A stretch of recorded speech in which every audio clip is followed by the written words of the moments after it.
இந்த சம்பவம் நடந்தது கேள்விப்பட்ட உடனேவே சம்பவ இடத்துக்கு நான் விரைந்து போயிட்டு அங்க சம்பவ இடத்துல நீங்க பாத்தீங்க அப்படின்னா சம்பவம் நடந்தது தெரிந்த உடனே 10 தனிப்படைகள் நம்ம அமைச்சாச்சு. இந்த 10 தனிப்படைகள்ல 4 டிஎஸ்பி 6 இன்ஸ்பெக்டர்ஸ் உட்பட 150 காவலர்கள் இருந்தாங்க. இந்த கேஸ்க்கு டெடிகேட்டடா இருந்தது. இது இல்லாம நீங்க பாத்தீங்கன்னா நமக்கு தமிழ்நாட்டுடைய சட்ட ஒழுங்கு ADGP sir, south zone IG sir ஒரு 3 days தூத்துக்குடியிலேயே கேம்ப் பண்ணி கைடன்ஸ் அண்ட் இன்ஸ்ட்ரக்ஷன்ஸ் கொடுத்தாங்க. செகண்ட் திங் பாத்தீங்க அப்படின்னா சம்பவம் நடந்த நாள்ல இருந்து இந்நாள் வரைக்கும் திருநெல்வேலி சரக டிஐஜி திரு சரவணன் ஐபிஎஸ் சார் டெய்லி வந்துட்டு சீன் ஆஃப் கிரைமையும் அந்த வில்லேஜ் அந்த ஸ்டேஷன் விசிட் பண்ணி எனக்கு வந்துட்டு சப்போர்ட்டிவா கைடன்ஸ் அது எல்லாமே இருந்துச்சு. இப்போ இந்த வழக்குல பாத்தீங்க அப்படின்னா ஒரு நபர் இப்போ வந்து கைது செய்யப்பட்டிருக்காரு. விஷயம் அந்த நபருக்கு நம்ம எப்படி கைது அப்படின்னு பாத்தீங்கன்னா இந்த இன்வெஸ்டிகேஷன் எல்லாமே வந்துட்டு பியூர்லி சயின்டிபிக் லைன்ஸ்ல தான் நம்ம பண்ணது. சம்பவம் நடந்த அன்னைக்கே வந்துட்டு fingerprint expert, dog squad, forensic scientific team இவங்க எல்லாமே வந்துட்டு சம்பவத்தில் இருக்கக்கூடிய தடயங்கள் எல்லாத்தையுமே சேகரித்து நமக்கு வந்துட்டு ஒரு தனித்தனியாக வந்துட்டு ஸ்பெஷல் ரிப்போர்ட் எல்லாமே கொடுத்துட்டாங்க.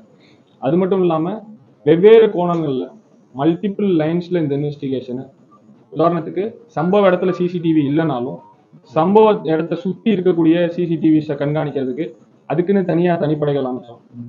98 சிசிடிவி கேமராக்கள் நான் தெரிஞ்சு சொல்றேன். சம்பவ இடத்துல நேரடியா இந்த சம்பவம் நடந்ததை பதிவு இருக்கிற மாதிரி சிசிடிவி கிடையாது. சம்பவத்தை சுற்றி இருக்கக்கூடிய இடங்கள்ல இதுக்கு 98 சிசிடிவிஸ் எல்லாத்தையுமே அனலைஸ் பண்ணது.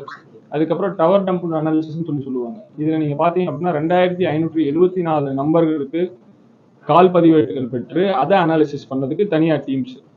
இது மட்டும் இல்லாம எம்ஓ கிரிமினல்ஸ், ஜெயில் ரிலீஸ் ஆன அஃபெண்டர்ஸ், ப்ரீவியஸ் கன்விக்ட் ஆன அஃபெண்டர்ஸ், இந்த மாதிரி குற்ற பின்னணி, அதாவது செக்ஷுவல் அஃபெண்டர்ஸ் மட்டும் இல்லாமல் வேற குற்ற பின்னணிகளும் இருக்கக்கூடிய நபர்கள், அந்த பாதிக்கப்பட்ட கிராமமாக இருக்கட்டும், அதை சுற்றி இருக்க ஊர்களாக இருக்கட்டும், மொத்த தூத்துக்குடியாக இருக்கட்டும், இருந்த நபர்களில் பார்க்கறதுக்கு கண்காணிக்கிறதுக்கு அவங்கள போய் எடுத்து அந்த சமயம் அவங்கள்ட்ட போய் ஒரு இன்ட்ராகேஷன் பண்ணுறதுக்கு நிறைய டீம்ஸ் நம்ம போட்டோம்.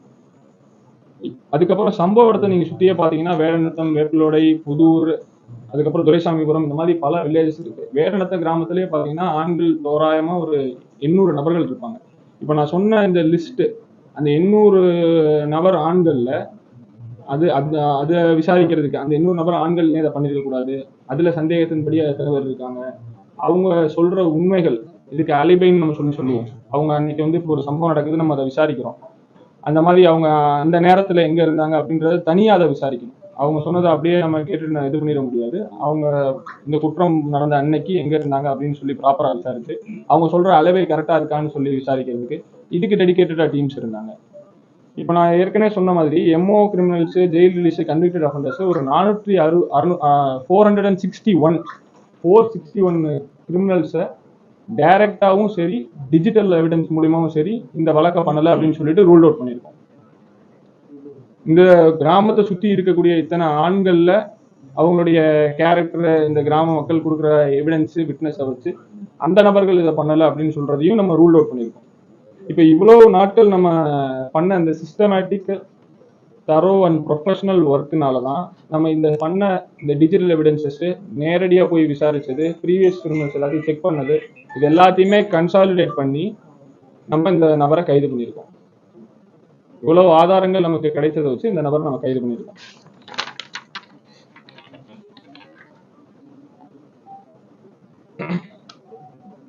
நெக்ஸ்ட், இந்த வழக்கு ரிப்போர்ட் ஆன நாள்ல இருந்து இந்த டீம்ல சொன்னக்கூடிய கான்ஸ்டபிள் ரேங்க்ல இருந்து கூட எஸ்ஐ ரேங்க் வரை இருக்கிற நபர்கள், இப்போ ஒரு சூப்பர்வைசரி ஆஃபீஸராகவும் சரி, ஒரு டீமோடைய ஒரு இன்சார்ஜா, ஒரு டிஎஸ்பியோ, ஒரு இன்ஸ்பெக்டர்னால ஒரு சில இன்ஸ்ட்ரக்ஷன்ஸ் கொடுத்து இதை பண்ணுங்க அப்படின்னு தான் சொல்ல முடியும்.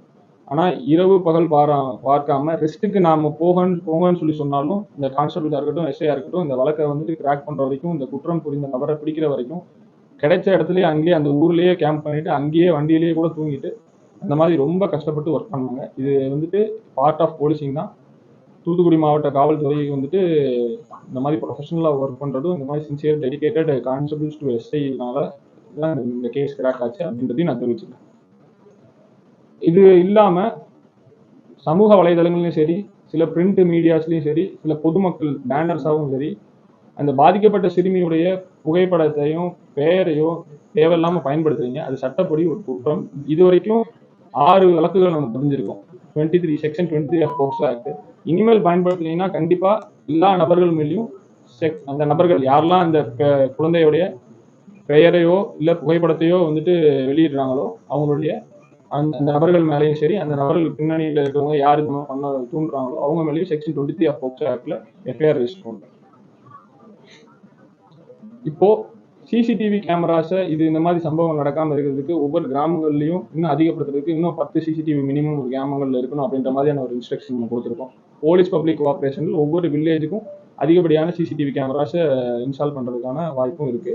ஒவ்வொரு கிராமங்களுக்கும் பிங்க் பீட்டா வந்துட்டு பெண் போலீஸ் விமன் போலீஸை வந்துட்டு மார்ச் பண்ணி இன்னும் குழந்தைகளுக்கும் சரி பெண்களுக்கும் சரி ஒரு